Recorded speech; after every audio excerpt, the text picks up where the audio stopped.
প্রিয় ছাত্ররা, আমি সুশোভন মাইতি নিয়ে চলে এসেছি আর একটা নতুন ভিডিও নিয়ে।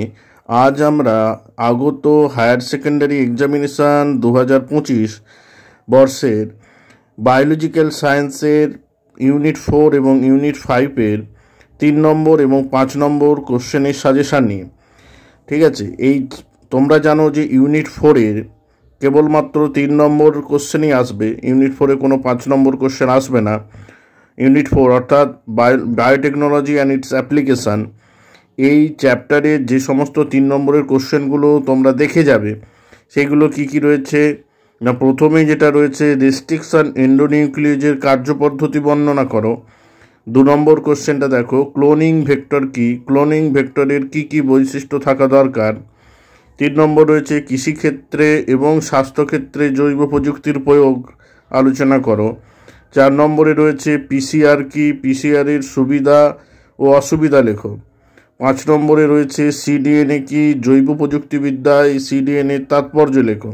6 নম্বর কোশ্চেন রয়েছে ট্রান্সজেনিক কোষ কাকে বলে, রিকম্বিনেন্ট ডিএনএ যুক্ত ভেক্টরকে কোষে প্রবিষ্টকরণের 2টি পদ্ধতি উল্লেখ করো। তারপরে 7 নম্বর রয়েছে বিটি শস্য কি, এই শস্যের বিশেষত্ব কি। তারপরের 8 নম্বর দেখো কোশ্চেন রয়েছে জিন প্রযুক্তির সাহায্যে কিভাবে মানব ইনসুলিন উৎপাদন করা হয় ও তার সংক্ষিপ্ত বিবরণ দাও। 9 নম্বর রয়েছে জিন থেরাপি সম্পর্কে টিকা লেখো। 10 নম্বর রয়েছে বিটি ক্রপ উৎপাদনের প্রয়োজনীয় ধাপগুলি সংক্ষেপে উল্লেখ করো। 11 নম্বর কোশ্চেন রয়েছে বায়োসেফটি কি, বায়োসেফটির যে কোনো 3টি বিচার্য বিষয় উল্লেখ করো। দেখো 11টা কোশ্চেন রয়েছে এখানে, 11টি কোশ্চেন খুব ইম্পর্টেন্ট। এইগুলি ইউনিট 4 অর্থাৎ বায়োটেকনোলজি অ্যান্ড ইটস অ্যাপ্লিকেশানের 3 নম্বর কোশ্চেন, খুব ইম্পর্টেন্ট। এই কোশ্চেনগুলো দেখে যাবে তোমরা। এরপর দেখো ইউনিট 5 রয়েছে। ইউনিট 5-এর প্রথম চ্যাপ্টার রয়েছে বাস্তুবিদ্যা, পরিবেশ ও জনসংখ্যা। এই চ্যাপ্টারের 3 নম্বরের কোশ্চেনগুলো কী কী রয়েছে। 1 নম্বরে রয়েছে প্রাণীর মরু অভিযোজন সম্পর্কে টিকা লেখো। 2 নম্বরে হচ্ছে জাঙ্গল উদ্ভিদের অভিযোজন সম্পর্কে টিকা, মানে এই দুটো অভিযোজন তোমাকে করতেই হবে, খুব ইম্পর্টেন্ট এইবারের জন্য। এরপর 3 নম্বর কোশ্চেন রয়েছে যে কোনো 3 প্রকার জনসংখ্যা আন্তঃক্রিয়ার অর্থাৎ পপুলেশন ইন্টারাকশনের উদাহরণ সহ বর্ণনা করো। অর্থাৎ তোমাকে 3 প্রকার পপুলেশন ইন্টারাকশন এখানে বর্ণনা করতে হবে। খুব খুব ভালো কোশ্চেন। হ্যাঁ, তারপরে হচ্ছে 4 নম্বরে হেলিওফাইট ও সিওফাইট উদ্ভিদের অভিযোজনগত বৈশিষ্ট্য লেখো এবং এদের হেলিওফাইট ও সিওফাইটের মধ্যে পার্থক্যটাও খুব ইম্পর্টেন্ট। তারপরে রয়েছে বয়সভিত্তিক পিরামিড কি, স্থিতিশীল ও ক্রমহ্রাসমান পপুলেশনে বয়সভিত্তিক পিরামিডের গঠন ব্যাখ্যা করো। অর্থাৎ স্থিতিশীল ও ক্রমহ্রাসমান পপুলেশনে কোন ধরনের বয়স পিরামিড দেখা যায় তার গঠন সহ ব্যাখ্যা করতে হবে, খুব ইম্পর্টেন্ট কোশ্চেন। এরপরে 2 নম্বর চ্যাপ্টার বাস্তুতন্ত্র অর্থাৎ ইকোসিস্টেম, এর 3 নম্বরের যে কোশ্চেনগুলো আসতে পারে দেখো। 6 নম্বরে রয়েছে শব্দচিত্রের সাহায্যে ফসফরাস চক্রটি উপস্থাপন করো।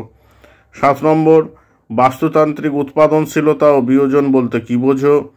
8 নম্বরে রয়েছে জিপিপি ও এনপিপি বলতে কী বোঝো, এদের মধ্যে সম্পর্কটি লেখো। বাস্তুতন্ত্রের বিভিন্ন জীবজ উপাদানগুলি আলোচনা করো এবং 10 নম্বর রয়েছে কর্কর বা ডেট্রিটাস খাদ্য শৃঙ্খলের উদাহরণ সহ ব্যাখ্যা করো। ঠিক আছে, এরপরে রচনাধর্মী 5 নম্বরের যে প্রশ্ন আসতে পারে, এইবারে আসবেই বলে আশা করা যায়। বাস্তুতান্ত্রিক পর্যায়ক্রম কি, উদ্ভিদের বাস্তুতান্ত্রিক পর্যায়ক্রমের ধাপগুলি সংক্ষেপে লেখো। এই কোশ্চেনটা 5 নম্বরে এবারে আসবে বলে আশা করা যায়। এরপরে চ্যাপ্টার জীববৈচিত্র্য ও তার সংরক্ষণ, বায়োডাইভার্সিটি অ্যান্ড ইটস কনজারভেশন। 3 নম্বর প্রশ্নগুলো যেগুলো রয়েছে বাস্তুতান্ত্রিক বৈচিত্র্য কাকে বলে, জিনগত ও প্রজাতিগত বৈচিত্র্যের মধ্যে পার্থক্য লেখো। তারপরে হচ্ছে জীববৈচিত্র্য হটস্পট বলতে কী বোঝো, হটস্পট নির্ধারণে 2টি শর্ত লেখো। 14 নম্বর কোশ্চেন রয়েছে রেড ডাটা বুক কি, এর তাৎপর্য লেখো। এবং 15 নম্বর কোশ্চেন রয়েছে ইনসিটু কনজারভেশন ও এক্সিটু কনজারভেশনের মধ্যে পার্থক্য লেখো। এগুলো সব 3 নম্বরের কোশ্চেন। এই 5 নম্বরের কোশ্চেন যেগুলো আসতে পারে, জীববৈচিত্র্যের গুরুত্ব লেখো, জীববৈচিত্র্য বিলুপ্তির কারণগুলি বর্ণনা করো এবং 18 নম্বর কোশ্চেন রয়েছে জীববৈচিত্র্য সংরক্ষণের প্রয়োজনীয়তাগুলি উল্লেখ করো। আচ্ছা, এখানে একটু বলে রেখেছি 17 নম্বর কোশ্চেনটা তোমরা দেখছো জীববৈচিত্র্য বিলুপ্তির কারণগুলি উল্লেখ করো। এই জীববৈচিত্র্য বিলুপ্তি ছাড়াও কিন্তু একই রকম কোশ্চেন অ্যান্সার, মানে একই রকম অ্যান্সারের কোশ্চেন আসতে পারে। যেমন জীবের বিপন্নতার কারণগুলি কী কী, জীবের অবলুপ্তির কারণগুলি কী কী, কিন্তু একই রকম পয়েন্টের উপরে অ্যান্সার হবে। তো এই কোশ্চেনগুলো কিন্তু করে রাখতে হবে। ঠিক আছে, কী কী বললাম? জীবের বিপন্নতার কারণগুলি কী কী, আর জীবের বিলুপ্তির বা অবলুপ্তির কারণগুলি কী কী। নম্বর ইউনিটের একদম শেষ চ্যাপ্টার রয়েছে এনভায়রনমেন্টাল ইস্যু, অর্থাৎ পরিবেশগত বিষয়।